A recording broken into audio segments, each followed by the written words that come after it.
keep comic books. Like they don't keep interest in comic books and stuff, which is why they always do so many resets and story change ups and kill people off and things like that to try and attract readers. Because things like Guardians of the Galaxy has failed multiple times over and over again. Things like Blade has gone away time and time again. There's comics have a hard time holding their inherent, like their built-in audience, the people that they're aimed for.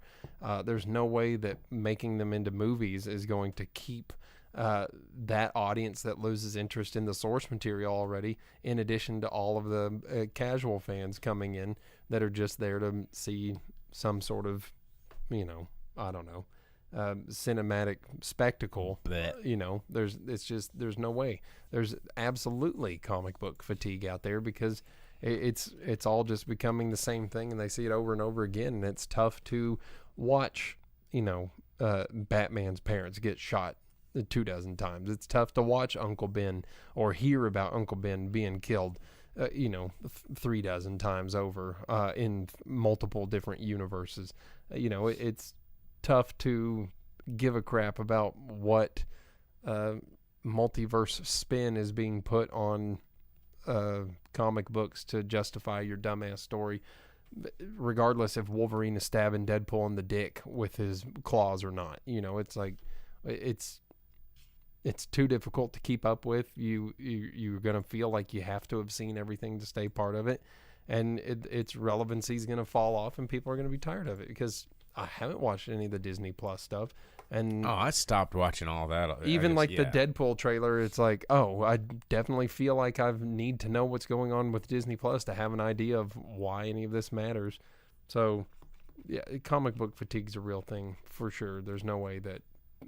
Well, too much of anything, fatigue is a real thing. Like, I don't understand how they don't think this applies to comic books. Nobody wants just constant one of the same thing. Like, eventually we're going to get tired of it. Yeah, even Disney was like, ooh, maybe we've thrown way too much friggin' Star Wars at people and need to tone it down a touch. Just a second. And then after they said that, they didn't, and like immediately put out these trailers, and people are just like, no, this trailer looks bad. This character looks dumb. Just please stop. Yeah. Well, yeah. But speaking of completely new, completely original, completely just from the drawing board content, the new film Apartment 7A is coming to. They finally, they've been talking about this since 2022. Is finally coming to Paramount Plus this fall. And if you don't know what Apartment 7A is, it's a Rosemary's Baby prequel for all of the people that were just clamoring for more 1968 Rosemary's Baby universe, for all of those people that were such big fans of the 1968 classic Rosemary's Baby that just needed more expansion into the lore. Yeah, like how was this cult even formed, man? Yeah, it's like, and he, as a guy who absolutely loves Rosemary's Baby, that is a good, fantastic movie about culty bad guys, right? But also with a problematic director. Rosemary's Baby, Rosemary's Baby is interesting because it's one of those movies where we all acknowledge it's a really badass horror movie in a world where we're so quick to cancel people for their past transgressions. But Roman Polanski directed this, and Roman Polanski's like not even allowed in the US because he like fucks teenagers or whatever, and he's married to some Lolita or whatever, and and everybody knows it. But goddamn, Rosemary's Baby is a good ass movie. Pirates is a good ass movie with Walter Matthau. But we're gonna go ahead and make a prequel, and it's called Apartment 7A, and it's coming out this fall. It's a thing, and it's for whatever reason we needed that because we didn't have enough Rosemary's Baby fatigue, unlike the Marvel fatigue that we've got. But that's coming out. What you got on your paper? Well, you know what? We got a couple of trailers released for things that also people probably don't need. Another one of the Disney properties turned horror movie, Little Mermaid. Yep, saw that. Murder Maid, trailer is out, and then also the Mufasa Lion King prequel has its trailer that's out now, so that you can watch how young Mufasa he comes to the Pride Lands or whatever dumbass storyline that they have in mind for this. Also, just keep the Disney horse crap train rolling. Jeff Bridges is going to somehow make a return in Tron 3. So well, just CGI, I guess. You know. Tron 3 Ares. Jeff Bridges, in an interview with Film Comment, said that he will be in the movie in some capacity. That is yet to be revealed. I mean, I don't know if they're going to bring Clue back. Watch it just be like a picture of him on the wall. Yeah, something He's like see, that. he was in there. Told you. They killed him off in the second one. And then they made him Clue, but they killed Clue. Was no so, Tron 2. Yeah, dude, Tron 2 is bad. It made for a good soundtrack, and that's all that really matters. Was Honestly. that Daft Punk had a new album thanks to Tron 2. Cool. It inspired everybody to put EL wire in their clothing, and then the Tron 2 soundtrack was cool.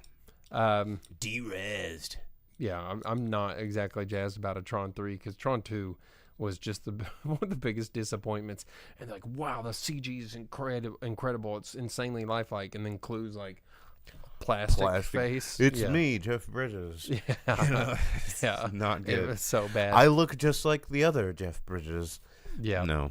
So we'll see how that goes. I wanted people in like light up black lights spandex suits running around. Like that's what I wanted, you know? Well, they brought him into the real world at the end of the movie. I know. So who knows? Maybe that's how it is. They run a fashion company. They bring Tron fashion to the real world. Yeah. I just want to like remember Reboot, that CGI show. That's what we Reboot. like. Reboot was better than Tron 2. Reboot was cool, man. Reboot rules. Like hexadecimal and like the Yeah, megabyte. Cool and stuff. I forget what the kid's name is, but his future self that comes back with the beard and the eye patch, and he's just like the coolest dude. Yeah, Reboot was rad. Cool. You know what? Too more Disney stuff here. Their partner in Marvel. So I guess Marvel stuff. Craven has been delayed. It's been what? It's been pushed back another 4 months. And that is so that it can take the slot that was occupied by the new Karate Kid movie that's planned. And that movie's been pushed back because the Cobra Kai final season has been delayed again. So, I forgot that there was another season of Cobra Kai coming. So we're still waiting on that final season 6 of Cobra Kai. And with that, they pushed back the release of the Karate Kid movie, which is a sequel to all of the Karate Kid movies. But it will hopefully actually be about a kid doing karate. It has Daniel-san and Jackie Chan's character meeting. Okay. So that it's a sequel to all the Karate Kid movies. Okay. It's the and honestly Miyagi side and the Jackie Chan movie that is not karate coming at all, but together. Kung Fu and karate meeting. Yeah. I am hopeful because the way that they handled Cobra Kai gets a pass. It gets a pass. I accept it. I really enjoyed Cobra Kai. I continue to enjoy Cobra Kai because Johnny's so cool. Because everybody's so cool. That's like, true. You know, They they make even the made bad Chosen guys a cool guy. And, like, Chosen was the He was biggest... a butthole. Yeah, he was the biggest wanker of the whole series. And then they made him cool. And it's like, they're making everybody cool. Okay, I'll give it a pass. Everyone except for the kids in the series. Yeah, they the all kids suck. in the series suck, but, like, all the old ones coming back. The, like, 14-year-old that gets a hawk tattooed on his back. Like, what? Yeah. Come on. Like, don't you have to be 18 for that? Yeah, he does, but he did it anyhow because he was cool. So, yeah, Craven's now taking its spot, which means that Venom 3 is going to be Sony's next Marvel release. That one's scheduled for this October. What is that movie even going to be about? I don't know. I still haven't watched the second one. I watched the second one. It had the Woody Harrelson Carnage Yeah. in it, and there was a lot going on. Like, it wasn't unenjoyable, but it also was. I mean, that's the thing with the Venom movies. You don't really need to know or ever remember what happened in the movie. You're just kind of along for the ride, which I guess has its merits. But do we need a third one? Well, this one's called The Last Dance, so maybe. Oh, I'm sure it is. So Venom's going to be released October 25th, and then Kraven coming in December 13th. Yes. Okay. And then Karate Kid will be sometime next year after we get our final season of Cobra Kai. Also delayed, Fast and Furious 11. Pushed back again for the same reasons that they said that Cobra Kai is delayed, which is now delayed everything else, which is the strikes, the Hollywood strikes. They have not begun filming Fast and Furious yet, but in a interview with Comic Book Reader, yes, Tyrese Gibson said that it got pushed back. They have more delays. Tyrese said, yeah, and that the plan is they start filming at the very beginning of next year. So sometime January or February, they're set to start filming the final Fast and Furious movie. And the article I was reading wasn't about the last one called Last in the Furious? No, it was. When are we going to get Last in the Furious? It was just Fast 10 Fast 10 your seatbelts. It was supposed to be Fast 10 your seatbelts, damn it, but they didn't do it. Can we get Last in the Furious? That's what I want. Maybe that's what this one will be. But they said that they're trying to find a satisfying way to end the series. It's like you didn't help yourself last time because the end of the last movie is cliffhanger, and you're like, this is stupid. Such a cliffhanger. Yeah, and then they have The Rock come back and all that. So Merle on Twitch says Past and the Furious, the prequel. I'm sure a hard part of it's going to be getting everyone's work schedule. I mean, they got Momoa, they got The Rock. And then the whole cast of Fast and Furious already, but The Rock's going to be busy. He's posting behind the scenes. Can we just get another Hobbs and Shaw? I mean, isn't that what we really just want? That might be in the works. No one's saying they're not going to do. We just want more Jason Statham and The Rock. That's really all we want. They're just giving us more. This will be the end of the main line. I'm sure there's going to be more spin-offs, and they're probably going to find a way to take all those characters from the main line and spin them off too. Which talking spin-offs that How no have one they not needs. done a show? Why are they not doing? They do. There's Netflix shows. Are there? Yeah. How? Okay, I guess I just don't pay attention to that stuff. Yeah.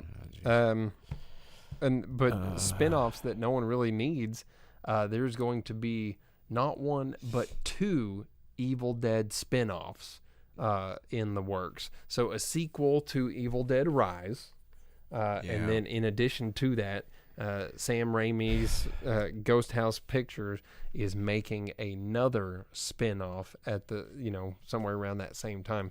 So there's going to be more than one Evil Dead spin-off, sequel, reboot, whatever.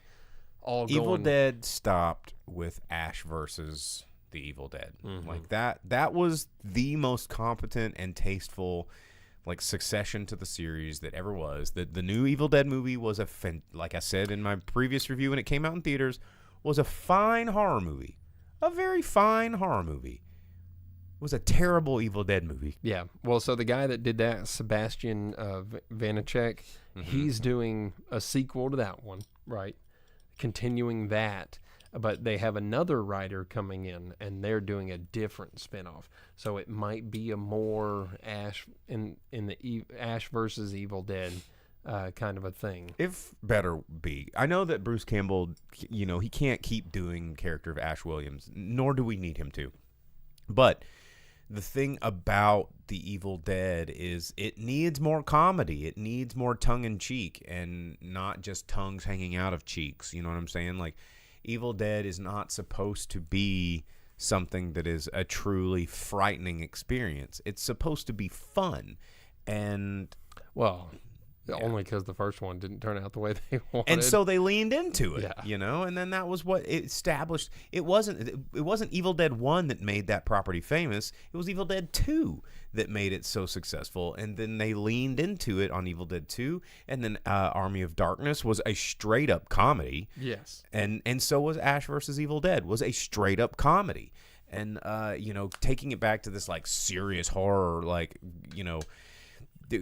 fingernails on chalkboard cringe level horror is like that's not where it's kind of like Drag Me to Hell, which was another Sam Raimi like kind of fun horror movie. That movie it's got some spooky bits. It's not a scary movie. It's a gross out movie. There's a difference between gross out and scary horror like gore. Gross out was in Drag Me to Hell, like getting that stapler and hitting that lady in the face and like pus and boils and poop and dookie, and you're just like, ew, gross. And you're kind of laughing, like an eyeball flies out and lands in someone else's mouth, and you're like, ew. But like this new Evil Dead movie, it's like just straight up gore and terror, and that's not. Yeah, I guess gross has more fun. Like what's old Lord of the Rings dude, Peter Jackson's horror movie. Yeah, he did that a long time ago. The monkey from Skull Island that bites everyone. Yeah, Dead Alive. Yeah, Dead Alive. Yeah, that one's total just gross out because they put like the baby zombie in the blender. Yeah, and the dude puts a lawnmower strapped to his chest and like runs through the crowded room of zombies and just like mowing them down. And that's gross out. That's fun, but it's not like horror gore. Like, I don't think Evil Dead is not horror gore to me. Like, if you go back and you watch Evil Dead 2 and Evil Dead 1, like, even the most gory of parts were kind of silly, and kind of fun. Like, with the snake head monster that comes out and goes, I'll smell your soul, and then gets her head popped out and the eyeball flies out. And, like, it's just stupid and kind of fun. It's not hyper-realistic, like, your mom got turned into a zombie and then tried to boil your face. Like, that's yuck, man. Like, that's disturbing. Well, so yeah, you're probably getting another one of those because it was the most successful movie of the franchise. I know. And then hopefully the other writer will be providing us with like the actual Evil Dead true lineage, like Sam Raimi style fun stuff. Well, and I was on board with the Evil Dead remake when they pulled out the recording of them reading the Necronomicon. And that's the same. The okay, here we go. Like it's the reading of the Necronomicon. It's gonna go. They're sticking with it. And then after the Deadites got released, nah, man, wasn't an Evil Dead movie anymore. It was just a monster movie at that point. What else you got? I think that's the news here. Okay, well, let's talk about what's coming out in theaters. Because we got some stuff coming out in theaters this week. We've got a handful of stuff. There's one that's coming out in limited release this week that actually has been out for a little while in limited release. And it was you maybe have seen the trailer. It's the new Johnny Depp film where he plays the life of Jeanne Bécu, who was a illegitimate daughter of an impoverished seamstress in 1743, went on to rise at court Louis the 15th and became the last official mistress. It's got Maïwenn and Johnny Depp. It's Jean Dubarry is the name of this movie. It's coming out. I want to say maybe Fathom Events is putting this out. Somebody's putting this out, but it will probably win a award for costuming because generally these kind of period pieces do. But yeah, it's been getting a lot of praise, a lot of press, and it should be hitting a theater somewhere near you, possibly. But that's coming out in the middle of the week. But coming out this weekend, which is this Friday, we've got a handful of movies coming out. We've got The Dragon Keeper, which is an animated film. That's you may have seen the trailers for it. It's kind of a Chinese dragon story. I don't know if it's going to get super wide release because it's from one of those foreign studios. I don't know exactly what production company is doing this, but it's not like DreamWorks or anything like that. But it'll probably come out because there's not a lot of kids movies right now in theaters.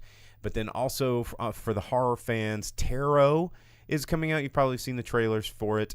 It's about a group of friends recklessly violating the sacred rule of tarot readings, and they unknowingly unleash an unspeakable evil trapped within these cursed cards. One by one, they come face to face with fate and end up in a race against death.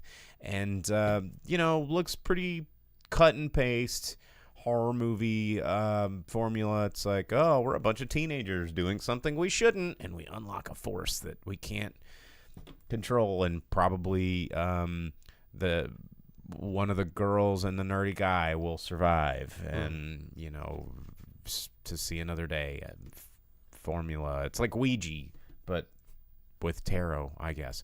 So that's coming out. It will make a lot of money because these movies tend to do. And then the larger release this week is from David Leitch. It's The Fall Guy. I know I've seen the trailer to this about 100,000 times. Dude, this movie advertisements have been everywhere. Out of control. So many advertisements that I almost don't want to see it anymore. But it is starring Emily Blunt and Ryan Gosling, among a bunch of other people coming into this. But it is about a stuntman finding the missing star of his ex-girlfriend's blockbuster film. Looks like a fun action comedy with two people that are very popular right now. And I feel like Ryan Gosling leaning into his more comedic side as of late is just, knocking people dead. So it's probably going to do extremely well. And it's from the director of Bullet Train, which I kind of liked Bullet Train. And John Wick. We both kind of liked Bullet Train. He's a stunt man. The guy that's directing it, is a stunt man. So there you go. So I think I want to see this. Future TNT Sunday afternoon vacuuming fodder. Yeah. Oh yeah, for sure. This would have been a dinner and a movie, beans and cornbread type thing. 100%. Definitely what it looks like. Yeah. Yeah. So those are your movies that are coming out. There's a couple of limited release movies I'm not going to bother messing with, but that is what's coming out this week. And then we got a couple of big releases coming up in the next couple of weeks, but we will keep you posted on those. Saturday is also May the 4th. So Star Wars Day. Can get your Star Wars on. For those of you that still care about Star Wars, I feel like the Force is not as strong with us as it once was. No. Our midichlorian count is now very low. Well, that's part of it. Midichlorians was so stupid. Yeah. That was the beginning of the end. So, yeah, if any of you guys are doing anything fun for Star Wars Day this coming weekend, tell us about it in our Discord. Don't forget to join our Discord. You can do that.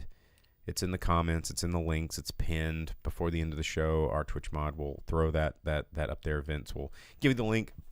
And we do little movie screenings on there, too. Which reminds me. What did we pick?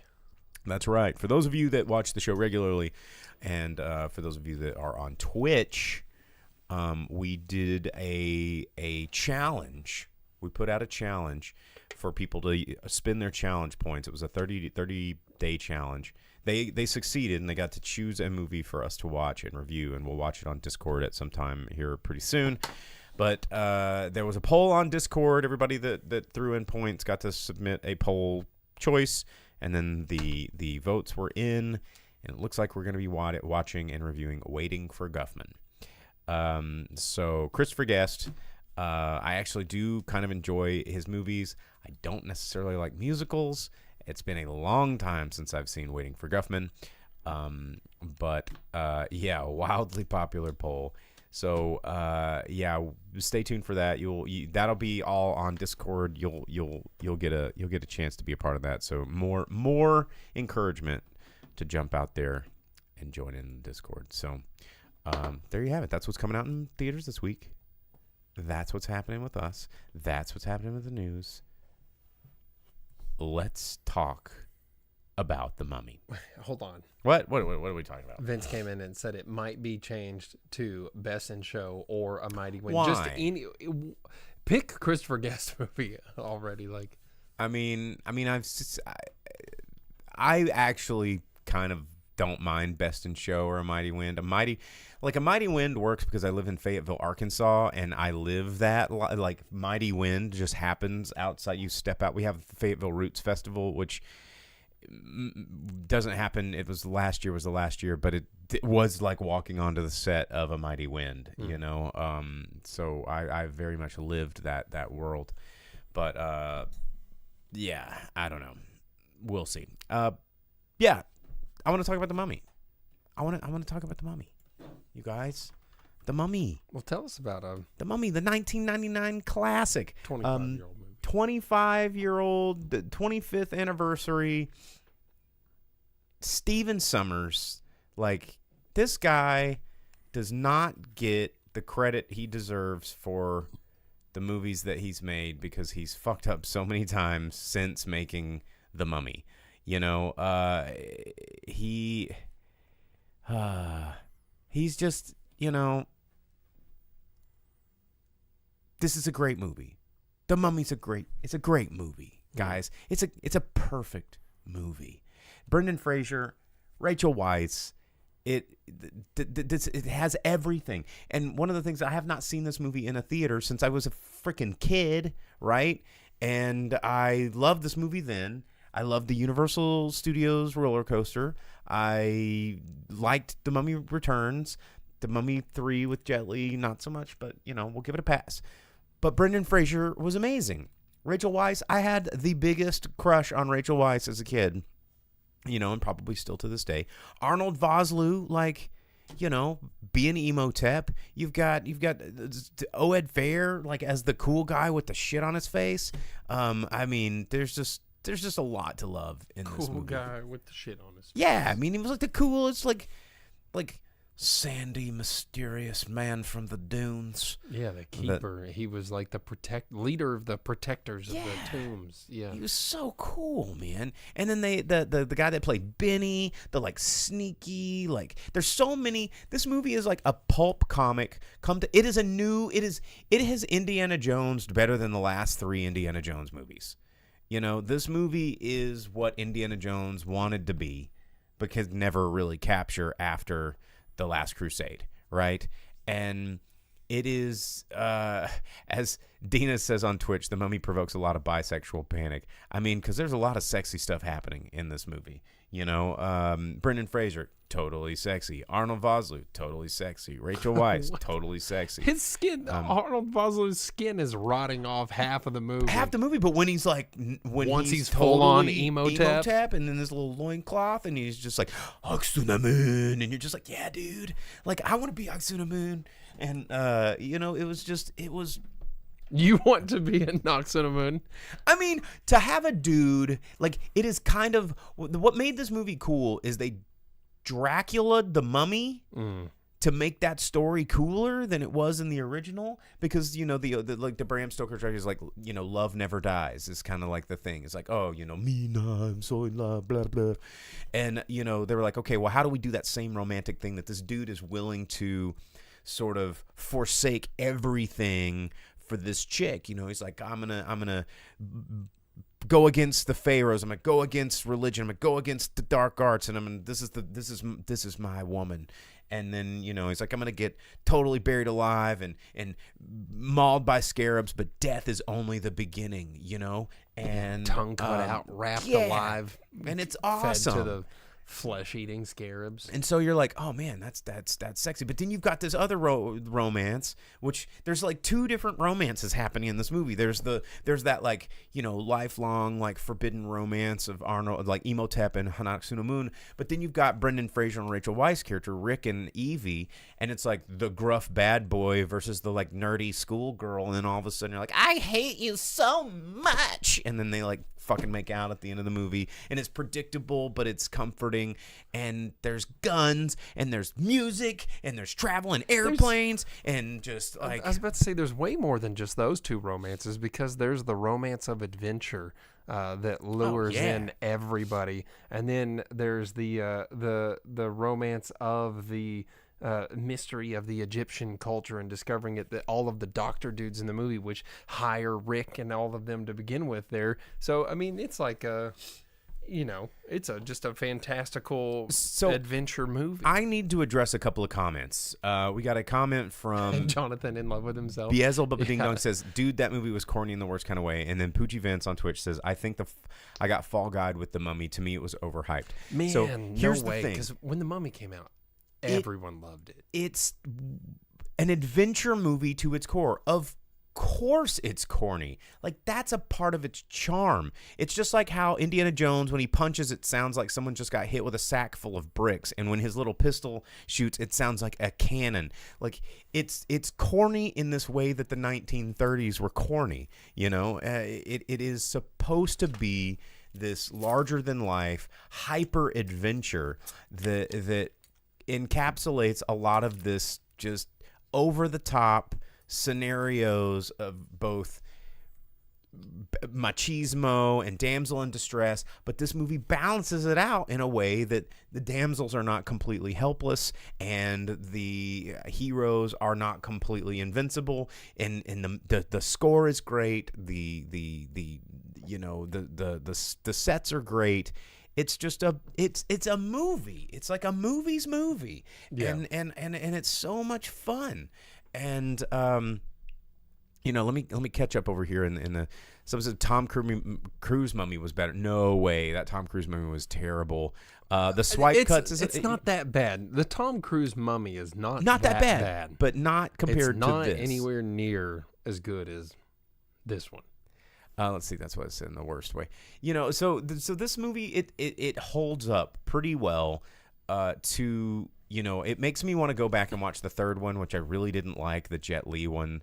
I don't remember much about it. And Scorpion King I didn't like too much either. Oh, Scorpion King rules. And I feel that sometimes people and I know that I'm gonna upset Jake here in just a moment, but I do feel that the Mummy franchise suffers in the same way that the original Conan movie suffers from its sequel. Like, the original Mummy is amazing. And everybody goes, but those movies are so corny, because they start thinking about the second one, the third one, and Scorpion King, and thinking that that's the first one. Just like in Conan, everyone starts thinking about Conan the Destroyer, which was not... Conan the Destroyer is so good. What are you doing? What are you saying right now? It's corny and hokey in a way that makes the first one not as great. What are you talking about? There's more Mako. It has the cool thief dude. You get Grace Jones in there being awesome. You have Bombata. You have Sex Rhino Andre the Giant. That's what I'm saying. It's too much. No, dude, it's sick. It's way better than the Ice Palace bullcrap boss level that they have in the first one. What are you talking about? Ice Palace boss level? You think about Logan's Run? No. Like, what movie are you that thinking about? Destroyer too? Yes, that's a Destroyer. Well, that part sucks, but the That's rest what of the I'm movie, saying! the rest of the movie is pretty cool. Well, but when he throws the sword into him and he's like, ugh, and falls out, that's rad. But my point is, The Mummy is very much one of the most competent rekindlings of an old Universal property that had ever been done, because it's a remake that you can be happy about. Yeah, because they captured the spirit of what these adventure movies used to be. These adventure movies are purely escapism, bubblegum, fun things that Marvel tried to do with these comic book movies, but it just got overly soggy and stupid. But whereas a movie like The Mummy, it still has this sense of adventure, and Egypt is such a perfect location for that. You get that sort of, there is historical authenticity. Egypt was real, and pharaohs were real, and all this kind of stuff was real. And it's like, what if you get that kind of Harry Potter if magic? Like, well, maybe there is like a tomb of, the lost city of wherever's where this guy did, and it helps you get lost in this tale, and it holds up. Some of the CGI, obviously, it's 1999. They did a really great job with Emotep, because I remember watching I Am Legend with Will Smith like almost 10 years later, and all the zombies looked just like Emotep, and I was like, you guys couldn't do better than this. But some of the scarab effects and things, CGI, what they were using at the time, still feels extremely dated watching it at a big screen, but it does not detract from how fun that movie is. And the music, my God, back when they made a film score that got you hype. Like, I really blame Hans Zimmer for kind of fucking up everything when it comes. Yeah, fuck you, Hans. Like I'm gonna say it. Like the moment he kind of, I think the last big Hans Zimmer score that was fantastic was probably Pirates of the Caribbean, and once he got on board with this sort of Christopher Nolan, boom, boom, boom, like all that nonsense, like most film scores now are not memorable whatsoever, and this movie does it. Beelzebub asked why we're talking about this. 25th anniversary. It's the 25th anniversary, and I just saw it in theaters yesterday. So that was the movie I saw in theaters. That's why we're talking about it. We had Alien 45th and Mummy 25th in the theater. It's true. And cool. Dina says on Twitch, yeah, but his pirate score borrowed heavily from his score from The Rock, and it's true. Like I'm saying that the Pirates of the Caribbean score was like the last kind of score that just had some weight where you wanted to listen to that where it stood out, where you're like, you know what, I would like to listen to this music to get myself excited or put myself into a mindset. And it's one of those things that I feel like is a lost art in a lot of movies now, is getting something that really is transportive and really has a great film score. And I'm a huge film score person. I wish that I could do more film score shit for you, but since this is a podcast, we can't play music for more than 3 seconds without getting copyright infringement. We were playing some of the Big Trouble in Little China music earlier in the Twitch pre-show because Twitch is not so mean about it. They were for a minute. Video game music shut it down. But yeah, anyway, 25th anniversary of The Mummy was a lot of fun, and I'm really happy that I got to see that on a big screen. And I encourage people to revisit that movie as just and it's funny because I love revisiting old movies like this in a large format, because sometimes movies at the time that we maybe watched 10 or 15 years ago and we're like, God, that was so cheesy, we have been completely bombarded for the next 15 or 20 years with really high budget garbage, like just mind-numbing garbage. And then you go back and you look at something that you might have thought was kind of dumb at the time and go, damn, compared to what we're getting fed now, this was art. And it just kind of shows like the unwinding and spiraling of quality that just keeps happening the more we overly franchise and reboot and requel and sequel and prequel and universe and all this kind of stuff, that it just all gets away with us. Beelzebub Ding Dong says it's also the 25th anniversary of The Sixth Sense, but I didn't know they released that crap in the theaters again too. Anything to make a buck, and the thing about Signs or Sixth Sense is you can only really watch it once. I mean, it's still fun. It's kind of like The Game. Except for the part where the girl like throws up under the blanket, or the woman comes screaming with her wrist. I don't like those two parts. Those two parts can piss off. I don't want them. James over on Facebook said he watched Tailspin today. Didn't know how good we had it. Tailspin was a great show. Ho ho ho ho ho ho ho ho ho ho ho ho ho. Let's begin. Do do do do do do do do. Yeah. Tailspin, ba ba ba ba ba ba ba. What another tailspin?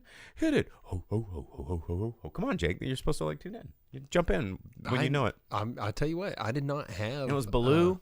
Yeah, I didn't have Disney Channel growing up. Well, and Tailspin was another really good way of expanding a universe. They didn't just go, you know what, we're gonna make more Jungle Book bullshit. They're like, we're gonna make Baloo a Caribbean smuggler and put him in a plane. Totally different Baloo, though. And then they're going to get Shere Khan, and he's going to be the CEO of this evil corporation. He's going to have the snake there with him because they're bad guys and corporations are bad guys, even though this is a show produced by corporations. But and they're like, that's how you do it. Give us the characters we love and make them smugglers in the Caribbean. Like that's. But that would be appropriative. We can't use the Caribbean.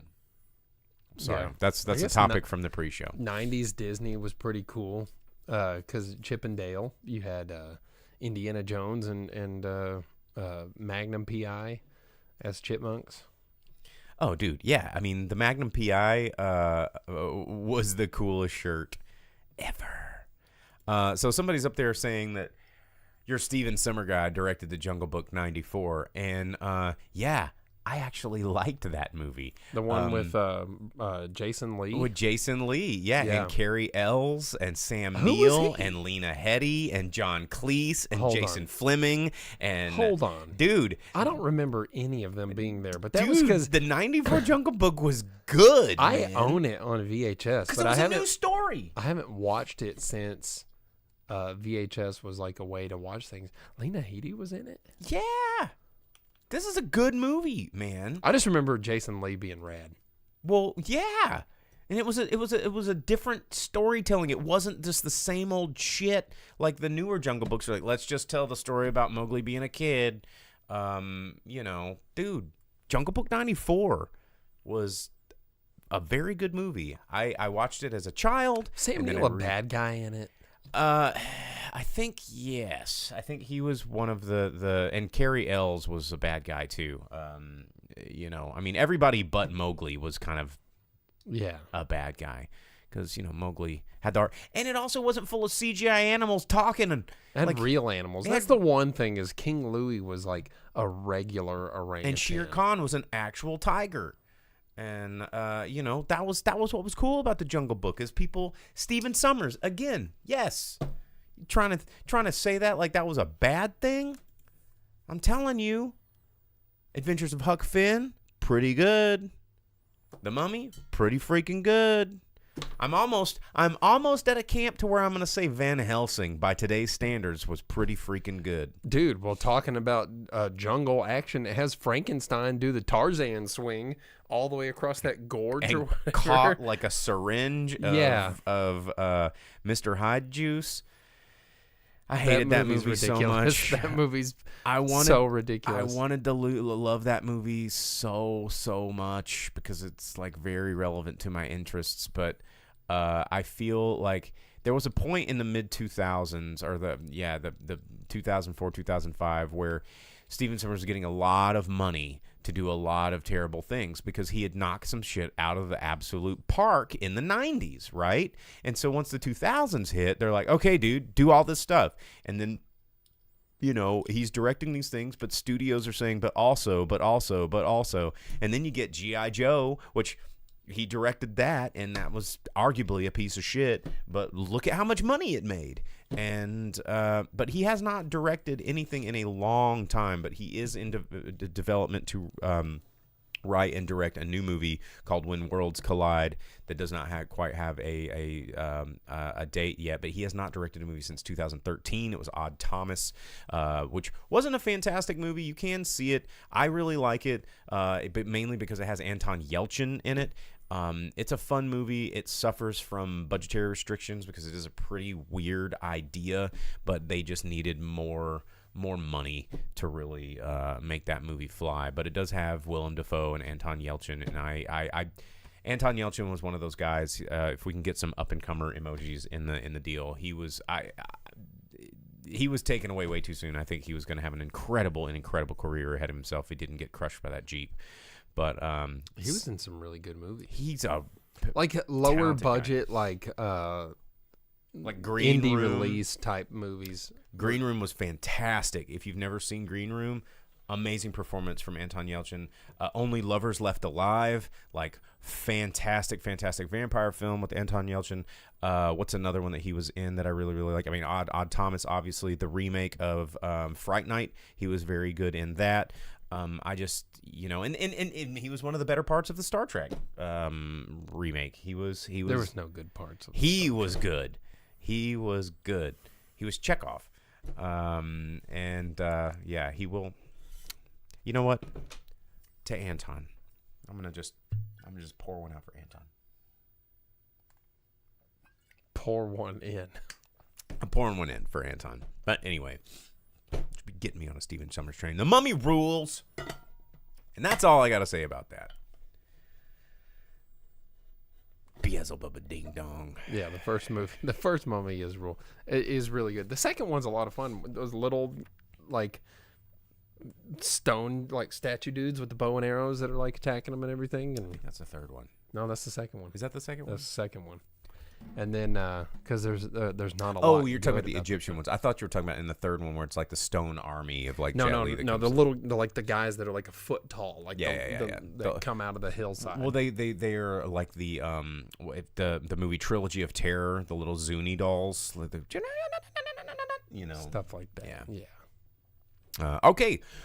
Well, there you have it. Let's talk about the box office roundup because it is about that time of the show where we need to tell you what's going on, and it's starting to get very warm here in the studio again. We are getting in the middle of the summer, and like I just got a new bulb for our fancy new gigantic lava lamp. It's going to get even hotter up in here during the summer. Can't wait. But what we do at the end of the show is we tell you the box office roundup for the last weekend, April 26th through 28th. Jake's going to give you probably the number. Well, there's the top 10, but we got a couple that we want to mention, I think. And most of these are domestic numbers because that's the numbers that matter to producers and everything. So I'm going to hand it over to Jake. But I want to mention number 14. Yeah, well, we can start there, actually, because there's some interesting things below the top 10. So at number 14, opening in the 14th spot from Universal, the movie you just talked about, in its 25th anniversary re-release, The Mummy brought in just over $1 million. 3 nights. Only played for 3 nights. That's pretty cool, man. Yep. Just over $1 million in 1,200 theaters. Averaged $830 per screen. So good for it. And then at number 13, Spy X Family Code White anime movie, still hanging in there pretty not too far away. Brought in $1.1 million in 2 weeks. Has brought in $7 million for Crunchyroll. So that's good for animation and foreign films and whatever it is. And then Monkey Man is still out there too in number 12, brought in $1.1 million. It's brought in almost $24 million in its month out so far. We honestly surprised it made that much. I am too, for something that's just been sitting in a can waiting for streaming release. It's out there if you want to watch it still. 1,500 theaters still have a hold of it. It'll be out on streaming if not out already. I'm pretty sure you can get it VOD. Not worth paying $20 for on VOD. Heads up. And then at number 11, the Alien anniversary release, 45th anniversary. $1.5 million on this Walt Disney Studio picture. Alien, that's so weird. Ripley is, or I guess the Alien Queen, something out there. Ripley's daughter, the alien creature, I guess, is a Disney princess, the one that has its butthole sucked into space. So there's that. But then coming in at number 10, opening at the number 10 spot. This makes me sad. Boy Kills World. It did not get advertised enough. No, I didn't know about it until last week. I have a feeling that this was going to get a cult, like a John Wick treatment, where no one watched it because they didn't know about it, and then it's going to hit streaming, and then it's going to get really big, and everyone's going to go, oh my God, this is so crazy. Yeah. But just under 1.7 million brought in by it. It's in under 2,000 theaters there. Yeah. It might be something that a lot of people watch on streaming. I'm sure as soon as it's on I'm gonna try it and the see Netflix it homepage, that'll be something people watch. And then at number 9, Dune Part 2, still hanging in there. $2 million brought in by it in its 9th week out. $280 million in the U.S. It's probably brought in all the dollars across the world. Oh, it has. Another $424 million, bringing it to $704 total globally. And then just above it at number 8, Ghostbusters Frozen Empire. This is one I'm surprised to see it's still in the top 10. Yes. But there hasn't been anything to make it go away. 6 weeks out from Sony, $3.25 million brought in by it, 107 in the U.S., only 188 total globally. Not a big global following for the Ghostbusters. Yeah, that might not be enough to make them any kind of money there. I don't think so. And then at number 7, Kung Fu Panda 4 in its 8th week. Wow. $3.6 million brought in by it, $185 million in the U.S. total, another $319 million across the world. Jeez. $503 million globally.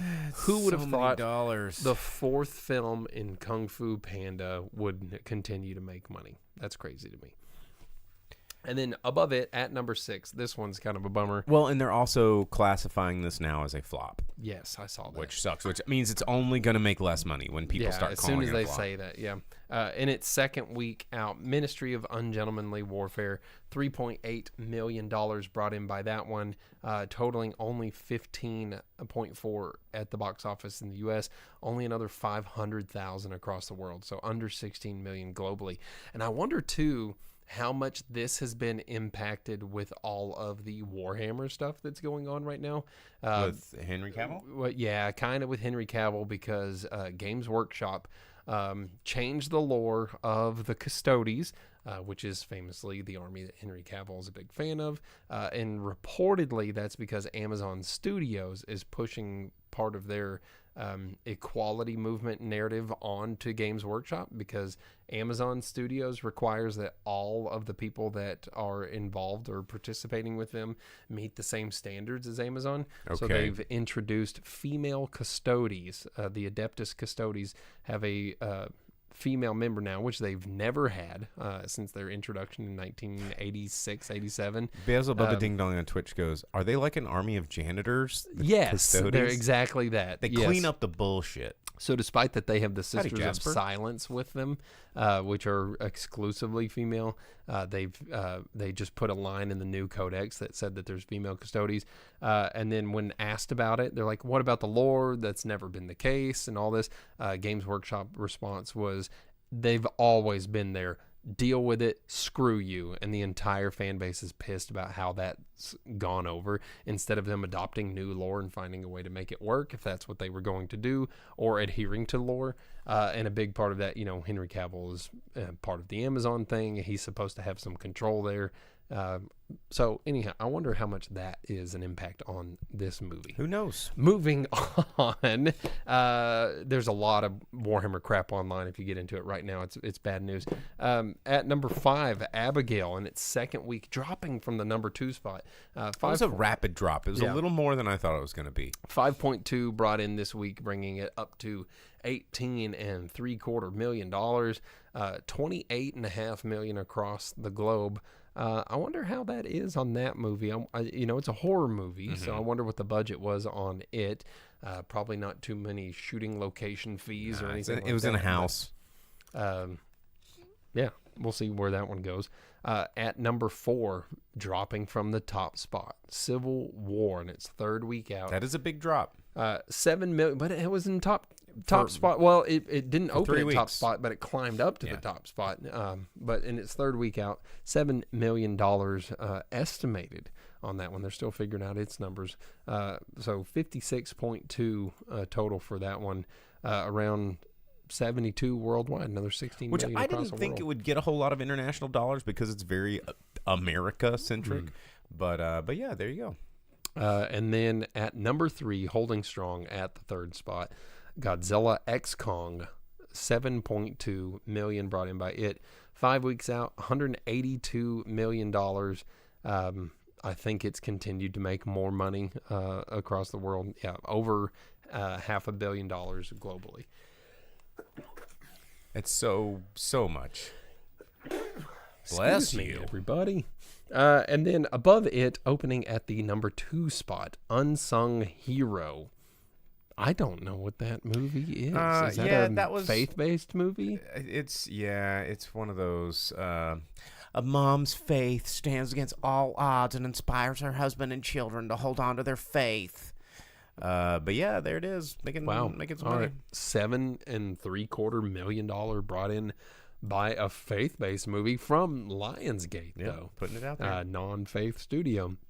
And then opening at the top spot in a piss-poor, pitiful week, only $15 million was able to gain the top spot, Challengers, which also brought another $10 million across the world. So $25 million brought in by that one in its opening week. So I've seen nothing but them being like, wow, it's crushing it. Dang, bless you, sir. Sorry, everybody. But $25 million is not a lot of dollars. I mean, no, not really. Not really. I'm just happy to see that The Mummy made it into the number 14 spot. You know, I mean, it's funny because by modern standards, I mean, it made $400 million worldwide in its initial release, which is pretty damn good for a movie in the 90s. But yeah, another million in that. So, but this week I want to definitely try and see Boy Kills World. I'm going to try and maybe see that next week, or not next week, tomorrow, because I don't think it's going to survive another weekend at the box office, especially if we have like 2 or 3 more movies coming out in theaters. Yeah. I think it's going to get dropped because it's not even in a whole 2,000 movies nationwide, or 2,000 movie theaters nationwide. So. It is from Roadside Attractions, which is not a big distribution house, so we'll see. But that is that's your box office. So there you go. There you go. All right, guys. Well, that is our show. If you want to jump over into the Discord, link is in the comments. Vince is down to host our 100-minute movies. I don't know what the movie is tonight, but it's always 100 minutes, and it's always generally pretty good because we've filtered these through rigorous thumbs-upness, I guess, from people that know what good movies are supposed to be. So stick around for that over on our Discord. Don't forget to like and subscribe wherever it is you prefer. We like Twitch, but we are on Facebook and YouTube as well, and you can download the audio version of this podcast wherever it is you download your podcasts. And with that said, I think that's it, unless you got anything else, Jake. That's all I got. All right. Well, we will see you guys next. Oh, Night of the Demons? Hang on a second. Night of the Demons is tonight? That's a good movie, you guys. That's a good movie. It's schlocky. It's stupid. It's fun. That's going to be over in our Discord soon as we end the show. Oh, man. Y'all are in for a treat. We did that one in a schlock cinema once, years ago. That's a good one. So, anyway. All right. We're out of here. We'll see you guys next week. Ta-ta. As you leave the theater, folks, please be careful. Don't let this happen to your car. Be sure to remove the speaker before you leave. If you should accidentally pull a speaker loose, please turn it in at our snack bar or box office. Thank you.